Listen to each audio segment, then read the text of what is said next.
Primeiro convidado aqui, o João Castaldo, que é professor e agrônomo. Uma boa tarde para você, professor. Obrigado por nos atender. Bom, boa tarde a todos. É sempre um prazer estar aqui conversando com vocês. Ixi, só chamar que a gente aparece. Ah, coisa boa.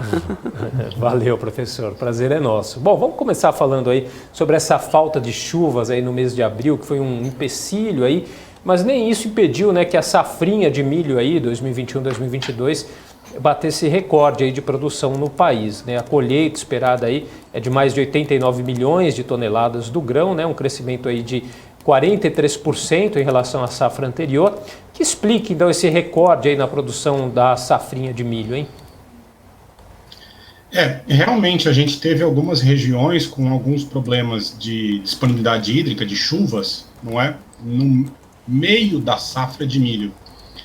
A região mais crítica, ou a região que a gente teve o maior problema, talvez seja o estado do Goiás, não é? Em algum momento o mercado começou a entrar em preocupação quanto à produtividade que seria oriunda do Goiás por causa dessa seca. Mas o que aconteceu basicamente este ano foi uma somatória de duas situações. A primeira situação se diz a safra de soja, que como a gente teve também um problema de disponibilidade hídrica na safra de soja, especialmente sul do Brasil, um pouco do centro-oeste, sul do centro-oeste, e essa safra de soja, de certa forma, ela foi colhida mais cedo, possibilitou também a semeadura do milho mais cedo. E esse milho mais cedo, ele conseguiu ainda aproveitar algumas chuvas que aconteceram ali no final de março, começo de abril, e deram alguma condição climática ainda, climática não, uma condição de solo, de disponibilidade hídrica no solo, tá? Para que o milho se desenvolvesse bem. A segunda condição é que os insumos desta safra, dessa safrinha, né, dessa segunda safra que está sendo colhida agora, estes insumos eles foram comprados, comercializados antes da guerra. Então, estes preços de ureia, de fertilizantes, por toda a problemática que a guerra trouxe nestes produtos, a gente não tinha neste nível anteriormente quando os produtores compraram os seus insumos. Então, eles compraram numa condição muito melhor e compraram o pacote tecnológico inteiro, integral. Não fizeram economia. Então, o milho que está sendo colhido hoje, ele foi plantado mais cedo e plantado com tecnologia elevada. Tá? Puxando um gancho, um pouco do que está acontecendo também na safra americana de milho é muito semelhante. Tá? Porque a gente está vendo lá agora, neste momento, um déficit de chuvas, não é? Um volume de chuvas baixo em relação à média histórica, tá? Mas quando a gente analisa o estoque de água, a umidade efetiva nos solos americanos e as condições das lavouras nos Estados Unidos atualmente, a gente se depara com uma situação relativamente boa. Lavouras bem nutridas, com desenvolvimento satisfatório, entrando já na metade final do cultivo. Então, o que aconteceu no Brasil é muito semelhante ao que está acontecendo nos Estados Unidos nesse exato momento. Tá? Então, as regiões que sofreram um pouco com déficit de chuva, especialmente ali o sudeste do Goiás, que foi o que mais foi noticiado, estavam numa condição de milho cedo e com alta tecnologia. Óbvio, é inegável que a seca que aconteceu reduziu um pouco da produtividade, em especial do Mato Grosso. Então, o que a gente viu de produtividades de safrinha no Mato Grosso este ano foram 180, 170, 140 sacos por hectare nas primeiras áreas colhidas, nas áreas plantadas mais cedo.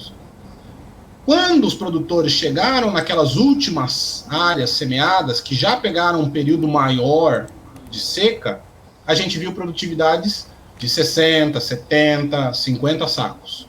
Então, por isso que a média do Mato Grosso esse ano deve se situar em torno de 100 sacos por hectare. Tá?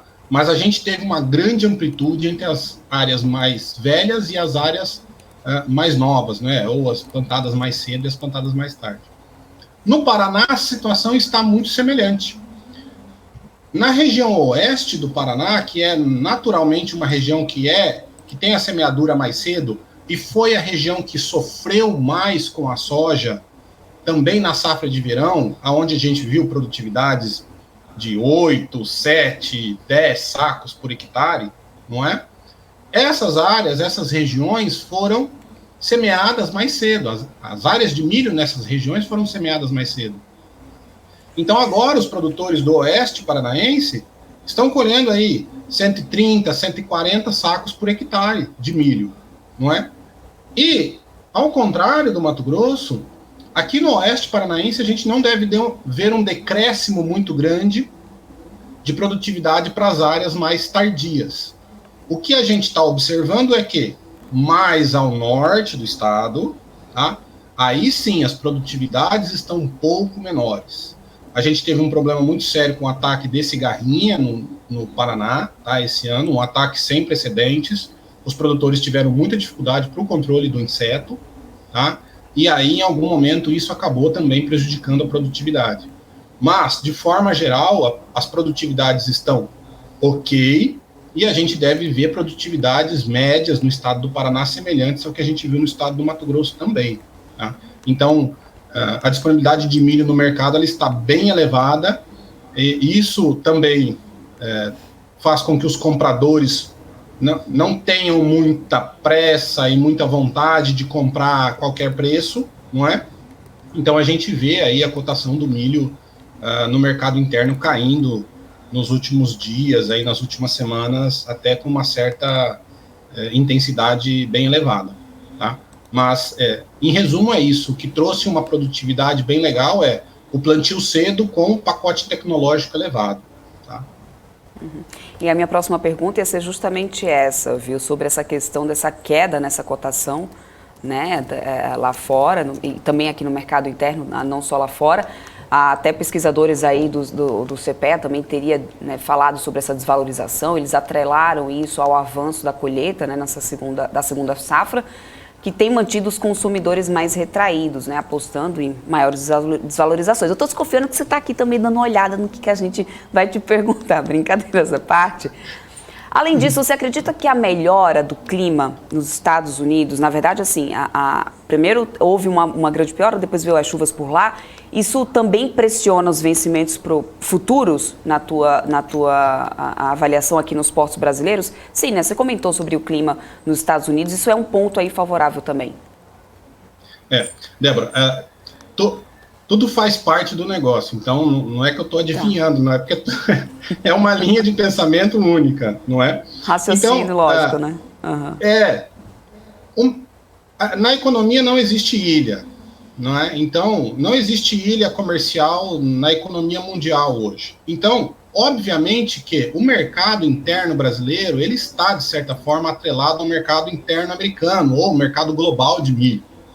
Então, os compradores hoje, eles enxergam a safrinha brasileira muito bem, produtividades muito boas, até além do que era estimado pelo mercado, e as condições climáticas americanas, por mais que as previsões não sejam tão legais, elas ainda estão suportando um desenvolvimento satisfatório das plantas. Então, as expectativas de produtividade nos Estados Unidos, elas não estão tão ruins. Tá? O USDA soltou o relatório essa semana com 60%, 62% das lavouras em estado muito bom ou excelente. Isso é muito bom, não é? Para um plantio atrasado, para todos os problemas que a gente teve no início da safra. Então, obviamente que os compradores estão enxergando que haverá possivelmente uma maior oferta do produto no mercado no futuro. E se haverá uma maior oferta, lógico que eles se retraem, não é? O mercado não tem bobo, né? Ninguém mais fica à mercê do mercado. Todo mundo tem dados e informações hoje em dia, certo? E aí, o mercado americano, ele está sofrendo pelas condições das plantas, mais do que pelas previsões climáticas, tá? Sofrendo, eu digo, as cotações estão caindo, mais pelas condições das plantas no campo, tá? E aí tem mais um dado, mais um evento que vale a pena comentar aqui. O mercado de commodities global, o mercado de commodities agrícola mundial, ele é fomentado, ele é mantido, ele é muito operacionalizado por fundos de pensão, que buscam, na verdade, no mercado, a manutenção do nível de inflação, não é? Então, esses fundos de pensão, eles não querem muita volatilidade e altos rendimentos, eles querem simplesmente bater a inflação para que o seu cliente, quando ele vá resgatar o fundo dele, o valor do fundo, ele tenha acompanhado a inflação ao longo do tempo. Então, estes fundos, eles acabam pulando ou operacionalizando muito dois mercados gigantescos no mundo, que é o mercado de commodities agrícolas, afinal de contas, comida e inflação andam geralmente juntas, não é verdade? E também o mercado de juros. Então, estes fundos, eles pulam de galho em galho conforme a música toca. E os galhos que eles pulam mercado de commodities agrícolas, alimentos, e mercado de juros. E o que a gente tem visto acompanhando o movimento desses fundos no mercado americano, que é o maior mercado de commodities agrícolas do mundo, disparado, uma migração desses fundos que estavam super comprados em milho, soja, trigo, tá? Desde o início do ano, e eles começaram a desmontar posições, eles começaram a vender posições em fevereiro, março, e a venda se intensificou após o relatório de área plantada do Departamento de Agricultura americano, que foi divulgado no fim do mês passado. Então, quando a gente olha o comportamento deles, do 30 de junho para cá, eles estão vendendo muitos contratos. E aí acaba forçando o preço para baixo. E quando a gente observa para onde esses fundos estão indo, eles estão comprando contratos de juros. Afinal de contas, a gente está à mercê aí, não é, da divulgação da nova taxa de juros do mercado americano pelo Fed, e deve subir novamente a taxa de juros. Então, esses fundos, eles acabaram forçando, criando uma força vendedora muito grande nos grãos, pois eles estavam saindo da posição para migrar para juros, o que acabou também ajudando a queda no preço das commodities. Tá? Lógico, questões como demanda chinesa, questões como reabertura de portos na Ucrânia, mesmo que a gente tenha tido aí, não é, um acordo que foi descumprido em menos de 12 horas, não é verdade? Enfim, a gente tem outras questões, além da oferta e deste movimento dos fundos no mercado de futuros, tá? Forçando o preço para baixo. Mas inegável que esses dois fatos, não é? Safrinha brasileira muito boa e safra americana em bom desenvolvimento, além dos fundos vendendo posição, eles são dois grandes fatores para essa queda das commodities, tá? Ô João, ainda nessa questão, a gente tem a notícia, né, de que o Brasil está rediscutindo aí esse protocolo de embarques de milho aí com o governo lá da China para permitir as exportações do cereal já neste segundo semestre aí, né? Informação aí, inclusive dada pelo ministro da Agricultura, né, que comentou que o acordo inicial previa a exportação do milho brasileiro da próxima temporada, né, mas em novas conversas aí podem permitir embarques aí da safra de 2022. Qual o impacto que tem esse tipo de informação? É um impacto muito positivo para preço, não é? Principalmente porque hoje a gente não tem mais um excedente tão grande assim de milho, não é? O excedente de milho que existia no Brasil era no Cerrado brasileiro, onde a gente via cotações lá de R$ 9,00 um saco de milho, R$ 10,00 um saco de milho, quando o governo precisava até entrar com leilões com prêmio de exportação, para que os produtores tivessem pelo menos o custo de produção coberto pela venda desses produtos, não é?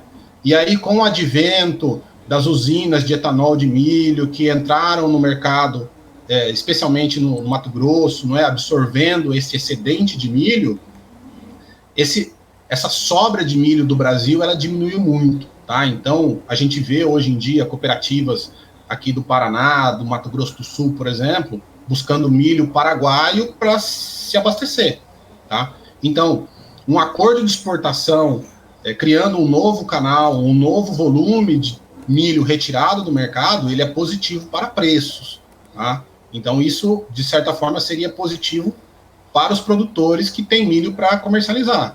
E, de certa forma, gera mais divisas para o Brasil. Né? Então, do ponto de vista dos produtores, é positivo, e para o Brasil também a balança comercial é positiva. Uhum.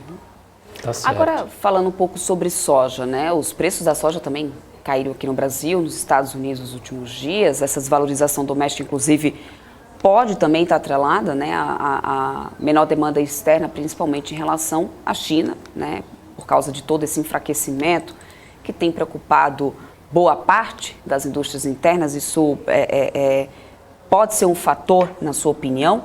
Fora a China, existe uma menor demanda externa no geral, na sua opinião? Para a soja é um pouco mais complicado, não é? Porque o mercado de soja, ele é basicamente China e China, né? Então a gente ainda tem alguns outros compradores, mas se a gente colocar na balança, a China compra, não é? 70% da soja global que sai dos países. Então, tudo que acontece na China dispara automaticamente na soja. E a gente está vendo aí essas políticas de Covid-0, lockdowns repetitivos, essa política interminável de redução, de esfriamento da economia chinesa, e isso, de certa forma, traz, sim, apreensão para o mercado, para o comprador de soja, e para aquele cara que está fazendo hedge hoje em dia, não é? Então, quando o cara entra comprando hedge, ele monta uma operação lá no mercado financeiro e aquela operação está pronta, ele não vai mais especular no mercado. Ele é um player que saiu do mercado, então aquela soja dele já tem uma segurança, ele não tem mais obrigação de vender ou o comprador de comprar, entendeu? Então ele já está segurado no futuro. E daí, reduzindo o número de participantes no mercado e ainda notícias de economia chinesa cambaleando ou resfriando, etc., são, sim, bem negativas para a soja. E aí, de novo, do ponto de vista da oferta, não é? O mesmo que acontece na safra de milho americana, hoje acontece com a safra de soja. Tá? Então, as regiões que estão tendo lá previsão de menor volume de chuvas nos Estados Unidos são basicamente regiões de produção de milho nas grandes planícies, etc., mas produção de soja também do meio oeste americano para o sul do meio oeste, não é? Ali Minnesota, etc. Tá? Então essas regiões, por mais que a gente tenha previsões de volume menor de chuvas, quando a gente analisa os crop tours lá, as unidades de monitoramento para o desenvolvimento das culturas, as plantas estão indo muito bem, obrigado. Tá? Existia um temor muito grande da semeadura atrasada da soja gerar problemas de produtividade na cultura em caso de geadas e nevascas cedo, não é? Porque a soja tolera menos o frio do que o milho, por exemplo. Tá? Então, esse atraso na semeadura que a gente viu nos Estados Unidos, ele poderia ser muito mais prejudicial para a soja do que para o milho. Mas as lavouras estão se desenvolvendo bem e a temperatura não arrefece, não diminui. E isso é bom para a soja. A soja gosta de temperatura elevada. Tá? Então, novamente, do ponto de vista da oferta, os compradores estão vendo uma possível oferta muito boa oriunda dos Estados Unidos. Um adendo ou um detalhe quanto ao ponto de vista de oferta, vem aqui para o sul do Brasil. Porque a gente tem a manutenção e a continuidade do evento Laninha programado para agora, final do segundo semestre do Brasil e começo do primeiro semestre do ano que vem. Tá? E Quando o Laninha acontece, o volume de chuvas no sul do Brasil durante o verão, ele é menor do que a média histórica. Então a gente pode ter no sul do Brasil, de novo, uma complicação na safra de soja. Este seria talvez o único ponto de sustentação de uma cotação de soja ainda em níveis elevados neste momento. Do ponto de vista da oferta, ela também está bem baixista, porque o desenvolvimento da safra está indo muito bem. Ô, João, a gente teve o presidente Bolsonaro dizendo aí que quase 30 navios aí com fertilizantes aportaram aí no Brasil depois da conversa que ele teve com o Putin, né, que segundo Bolsonaro garantiu aí então insumos para o agronegócio brasileiro. Nós sabemos que o desabastecimento, né, de fertilizantes geraria aí uma queda de produtividade, talvez até o desabastecimento em segurança alimentar, né? O fato é que não corremos mais esse risco, então, né? E a manutenção dos estoques desses fertilizantes, né? Como tem sido feito? Temos capacidade para isso? A questão do fertilizante ela foi muito preocupante de verdade quando a guerra iniciou, não é? Afinal de contas, Rússia faz parte do coração das nossas importações de fertilizantes, não é? Então a gente ficou, de certa forma, bem assustado e bem preocupado quanto ao recebimento desses fertilizantes. Lá em março, começo de abril, as notícias eram: não, a Rússia está vendendo fertilizante, o Brasil está comprando fertilizante. Mas a pergunta-chave era: este fertilizante vai chegar até aqui? A gente tinha problemas de empresas de navios não querendo embarcar, fretes, seguro dos navios triplicando, quadruplicando, quintuplicando, não é? Então a gente tinha uma dificuldade operacional de recebimento desses fertilizantes. E aí existe um ditado, não é? Que o dinheiro acha o seu meio, certo? Então o que acabou acontecendo? A gente importou muito, a gente trouxe muito fertilizante via Egito. Então, de alguma forma, o fertilizante acabou chegando no Brasil, não via rotas tradicionais, mas por rotas alternativas, e o fertilizante hoje ele está aqui, está disponível. Tá? Ele chegou num nível de preços nunca antes visto? Sim. Tá? A gente tem fertilizantes aí que triplicaram de preço nos últimos 2 anos. Então, a gente viu ureia, que há 3, 4 anos atrás a gente comprava uma tonelada de ureia por R$ 1.600, R$ 1.800, ser comercializada esse ano a quase R$ 7.000. Tá? Então, o preço desse fertilizante que chegou, ele é extremamente elevado. Mas pelo menos a gente tem fertilizante. Então, do ponto de vista da oferta e da produção e da manutenção da segurança alimentar, como você mesmo falou, a gente está bem. Tá? Do ponto de vista da rentabilidade da próxima safra, este é um outro porém. Tá? As estimativas de custo de produção para o Mato Grosso, hoje em dia, para a safra 22-23, elas são de uma saca de soja custando alguma coisa em torno de R$150. Entendeu? Contabilizando arrendamento, juros sobre capital, depreciação de máquinas, etc. E este valor de R$150 é mais ou menos o valor recebido pelo produtor hoje, que realizar um contrato futuro. Ou seja, o produtor já está no 0 a 0. O produtor já está no ponto de equilíbrio dele. A margem de lucratividade da safra 22-23, ela já caiu. Tá? Então, o produtor vai plantar, vai utilizar o fertilizante. Se ele vai ter lucro, é outra história. E aí, ideologias políticas ou opiniões políticas à parte, na verdade, é inegável que a nossa posição de neutro nas sanções econômicas à Rússia, de alguma forma, nos trouxe vantagem para compra e recebimento desses fertilizantes. Tá? A gente ainda a ministra, não é, a Tereza Cristina, também foi no Canadá com o mesmo objetivo, com a mesma conversa que o Bolsonaro foi até a Rússia, né, de manutenção do abastecimento de fertilizantes, mas o grande ponto é que quando a Europa e a América do Norte começou a sancionar a Rússia, o único porto seguro para correr e pedir ajuda para a fonte de fertilizantes era o Canadá. Então, quando o Brasil foi para o Canadá pedir ajuda, estavam lá Estados Unidos e Europa também pedindo ajuda.